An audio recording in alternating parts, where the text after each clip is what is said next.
Jesus is claiming to be God in all of these I am statements, why didn't Matthew record a single one of them? So that's what they're doing. And furthermore, Christians say that Jesus is the one who actually gave that law to the Jews. So Jesus gives a law to the Jews and says, stone the blasphemer. God is not a man. And then God decides to become a man and blaspheme and then expect his people to embrace his blasphemy. So it doesn't make any sense. And of course, the Gospel of John is highly problematic for different reasons, historical reasons as well.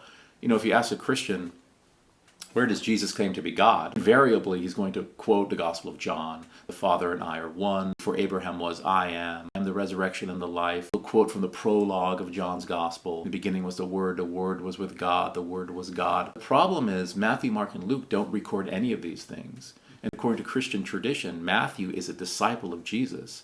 So what's Matthew doing? If Jesus is claiming to be God in all of these I am statements, why didn't Matthew record a single one of them? Matthew recorded that Jesus rode a donkey into Jerusalem. It's very important for Matthew to record that because it's a fulfillment of prophecy from the book of Zechariah.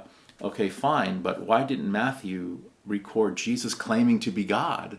Either Matthew heard these statements afterwards sometime and didn't believe that Jesus actually said them, so then John is wrong, or he heard these statements but chose not to record them for some reason. Therefore, he's a horrible reporter, because if Jesus is claiming to be God, you would think that this is something that he would want his audiences to know. All of these divine claims of Jesus in John, almost all historians believe that they're non-historical, because Matthew, Mark, and Luke, who predate John, who wrote before John, certainly would have recorded some of these things if the historical Jesus actually said these things.